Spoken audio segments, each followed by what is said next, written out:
नमस्ते दोस्तों, स्वागत है आप सभी का। और आज की वीडियो में हम लोग डिस्कस करने वाले हैं what is chromosome and what is chromatin.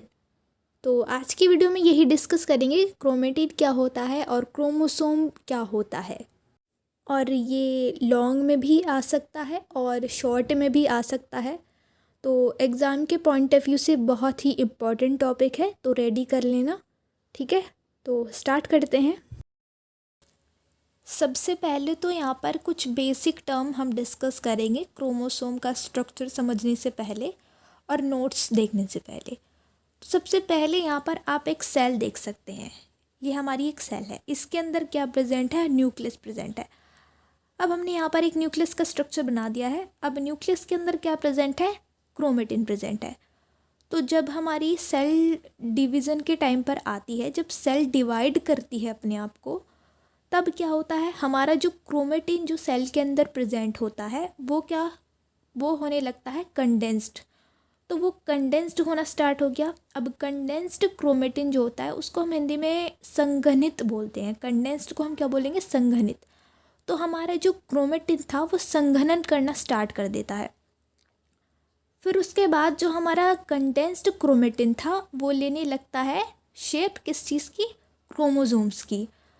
तो यहाँ पर कुछ इस टाइप से ये जो हमारा क्रोमेटिन है ना, तो वो कुछ इस टाइप से ऐसे ऐसे क्रोमोसोम की ऐसी शेप लेने लगता है, कुछ इस टाइप से, है ना। फिर उसके बाद क्या होता है? तो हमारी सेल्स में जितने भी क्रोमोसोम होते हैं, जिस भी ऑर्गेनिज्म, सभी ऑर्गेनिज्म में अलग अलग क्रोमोसोम्स नंबर प्रेजेंट होते हैं। जैसे कि ह्यूमंस में हो गया, ह्यूमंस में 46 क्रोमोसोम होते हैं और 23 पेयर्स में प्रेजेंट होते हैं। अब डीएनए कहाँ पर होता है? तो जैसा कि हमने एक स्ट्रक्चर पढ़ा कि ये हमारा क्रोमोसोम बन गया। अब यही देखो, हमने यहाँ पर इसको खोल कर देख लिया है कि हमारा जो क्रोमोसोम्स है वो किस टाइप से अरेंज रहता है। तो देखो यहाँ पर कुछ इस टाइप से हमें डीएनए मिल गया हमारा। तो ये हमारा डीएनए है। अब यहाँ पर क्या होता है? यहाँ पर कुछ प्रोटीन्स जो कि हिस्टोन प्रोटीन्स होते हैं, उनको भी अपने साथ में लिए रहता है। तो ये हिस्टोन यहाँ पर प्रोटीन प्रेजेंट होते हैं और कुछ इस टाइप से हमारा डीएनए प्रेजेंट होता है। डीएनए और आरएनए के बारे में हम अगली वीडियो में डिस्कस करेंगे, ठीक है। तो ये कुछ बेसिक टर्म्स थे, इनको नोट करना चाहो तो कर सकते हैं। सबसे पहले तो हम यहाँ पर क्रोमेटिन मटेरियल क्या होता है उसके बारे में कुछ कमेंट्स है वो लिख लेते हैं। उसके बाद हम क्रोमोसोम क्या होता है उसके बारे में डिस्कस करेंगे, ठीक है।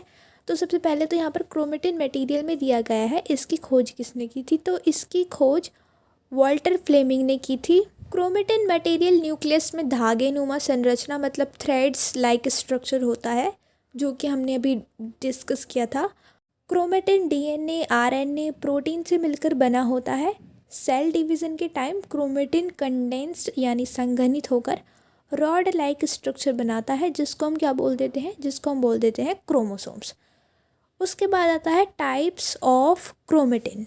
तो हमारे जो क्रोमेटिन होता है वो 2 टाइप्स के होते हैं, एक तो यूक्रोमेटिन और दूसरा हेटेरोक्रोमेटिन। पहले है यहाँ पर यूक्रोमेटिन। तो जब क्रोमेटिन को स्टेन करने पर वह हल्का कलर लेता है तब उसको हम क्या बोलते हैं? यूक्रोमेटिन। और जब क्रोमेटिन को स्टेन जब किया जाता है तब वह अगर डार्क कलर लेता है तो हम उसको क्या बोल देते हैं? हेटेरोक्रोमेटिन। यूरोक्रोमेटिन में फ्रीक्वेंसी ऑफ क्रॉसिंग ओवर ज़्यादा होता है, हेटेरोक्रोमेटिन में फ्रीक्वेंसी ऑफ क्रॉसिंग ओवर कम होता है। यूरोक्रोमेटिन आनुवंशिक रूप से ज़्यादा एक्टिव होते हैं और हेटेरोक्रोमेटिन आनुवंशिक रूप से थोड़ा कम एक्टिव होते हैं। और यूक्रोमेटिन में इस पर टेम्परेचर, लिंग आदि का कोई ज़्यादा प्रभाव नहीं होता है, कम होता है। और हेटेरोक्रोमेटिन पर ताप, लिंग, इन सब का इफ़ेक्ट थोड़ा ज़्यादा होता है, ठीक है। तो ये थोड़े बेसिक पॉइंट्स थे, बाकी अगर इसमें ऐड करना चाहो तो अपनी बुक से कर लेना, ठीक है। तो अब हम नेक्स्ट देखते हैं हमारे क्रोमोसोम के बारे में। तो देखो, क्रोमोसोम के अंदर हम बहुत सारी चीज़ें डिस्कस करेंगे, तो यहाँ पर एक ओवरव्यू आप ले सकते हो कि हम इसके अंदर एक तो नंबर ऑफ़ क्रोमोसोम, स्ट्रक्चर कैसे होता है, और केमिकल कंपोजिशन और शेप कैसी होती है और टाइप्स के बारे में डिस्कस करेंगे। तो यहाँ पर कुछ भी नहीं छोड़ना है, क्रोमोसोम के बारे में सारी चीज़ डिस्कस करेंगे। तो सबसे पहले तो हम यहाँ पर कुछ क्रोमोसोम के बारे में बेसिक पॉइंट्स जानते हैं। सबसे पहले तो क्रोमोसोम की खोज किसने की थी? तो क्रोमोसोम की खोज की थी स्ट्रासबर्गर ने 1875 में। और जो नाम दिया गया था क्रोमोसोम वो दिया था वॉल्डेयर ने 1889, या कहीं कहीं पर 88 या 89 ऐसा आ जाता है। तो वॉल्डेयर ने इसको नाम दिया था क्रोमोसोम। नेक्स्ट है क्रोमोसोम का निर्माण क्रोमेटिन के संघनित होने से होता है। सन 1902 में सटन और वोब्रेरी जो थे उन्होंने बताया था कि जेनेटिक कैरेक्टर जो होते हैं वो जनरेशन टू जनरेशन शिफ्ट होते हैं। कैसे? क्रोमोसोम के थ्रू। तो ये स्टेटमेंट दिया था सटन और वोब्रेरी ने।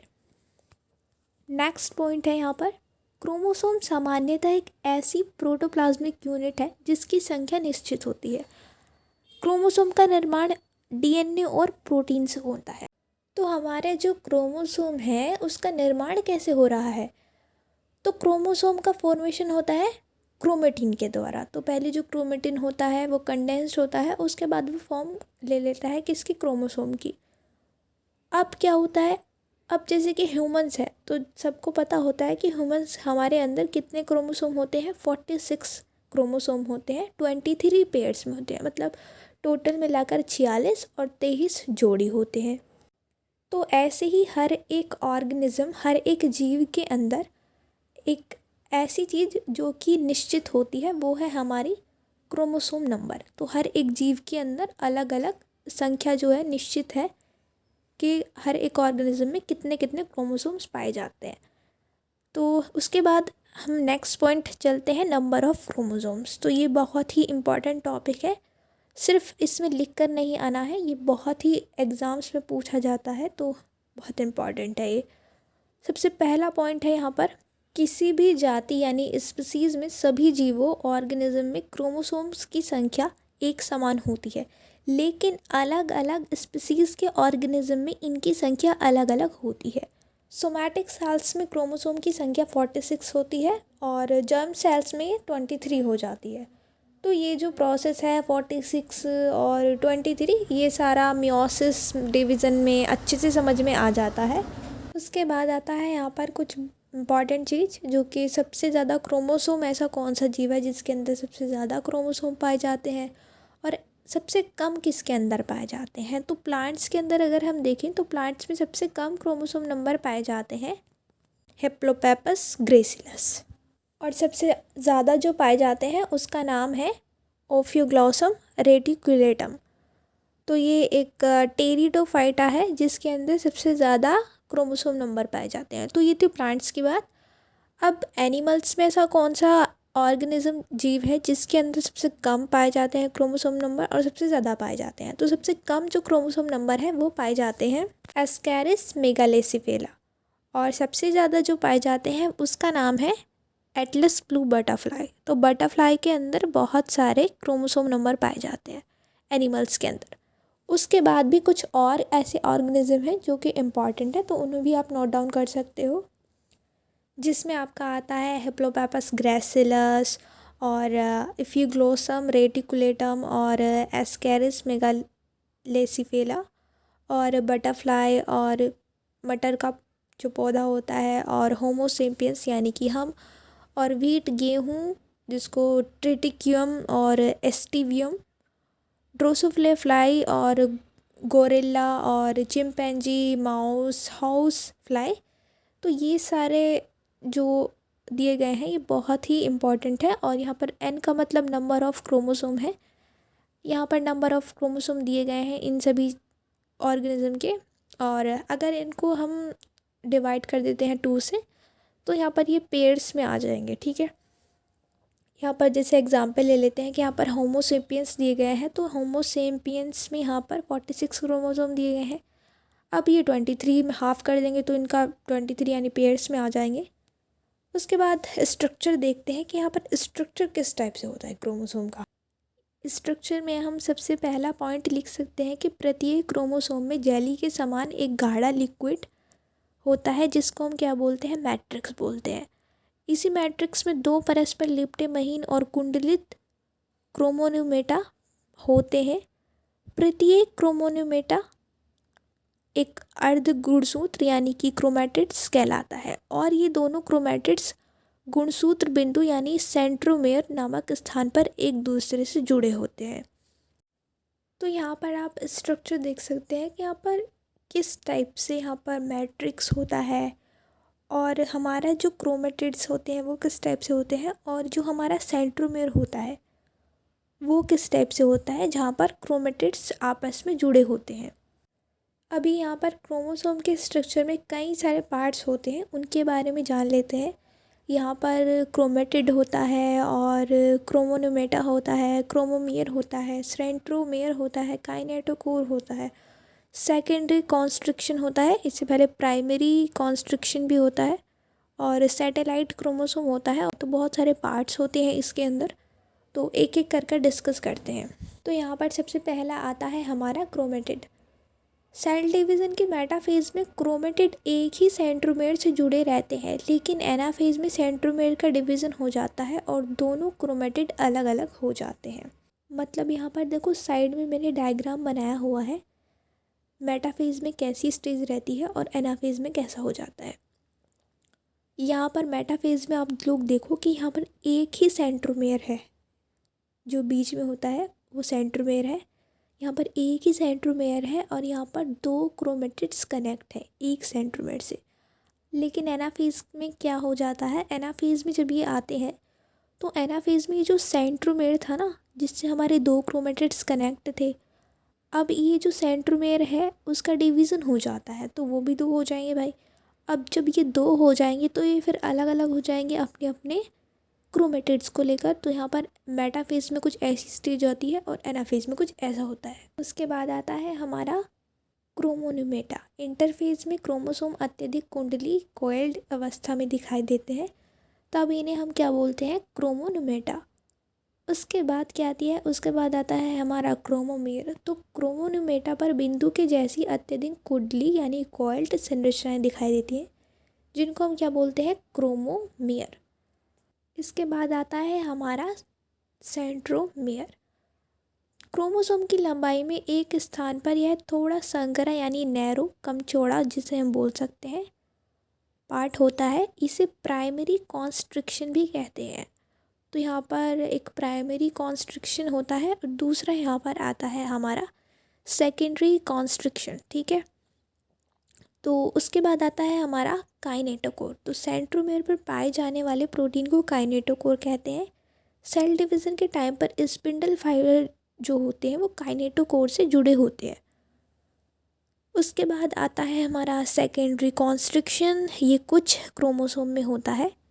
और उसके बाद आता है सैटेलाइट क्रोमोसोम। इनमें सेकेंडरी कॉन्स्ट्रिक्शन पाया जाता है, इनमें सेकेंडरी कॉन्स्ट्रिक्शन होता है। और सेकेंडरी कॉन्स्ट्रिक्शन के ऊपर की एक छोटी सी आर्म जो होती है, भुजा, वो क्या कहलाती है, हमारी सैटेलाइट।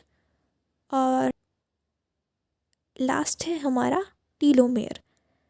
ये क्रोमोसोम का आखिरी छोर यानी एंड टिप होता है। तो यहाँ पर अब आप स्ट्रक्चर देख सकते हैं कि जो भी हमने पार्ट्स पढ़े हैं वो किस टाइप से हैं। यहाँ पर क्रोमैटिड किस टाइप से प्रेजेंट है और हमारा जो क्रोमोमेयर है वो किस टाइप से है, क्रोमोन्यूमेटा किस टाइप से है और सेंट्रोमेयर कैसे हैं। और सेंट्रोमेयर के जो ऊपर होता है जो प्रोटीन होता है वो हमारा काइनेटोकोर जो होता है वो किस टाइप से है। तो ये कुछ इस टाइप से स्ट्रक्चर हो सकता है क्रोमोसोम का।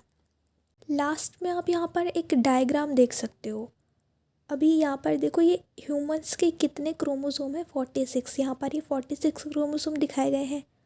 अब ये किस टाइप से पेयर्स में प्रेजेंट होते हैं, तो यहाँ पर आप 23 देख सकते हैं कि यहाँ पर 23 किस टाइप से प्रेजेंट होते हैं पेयर्स में।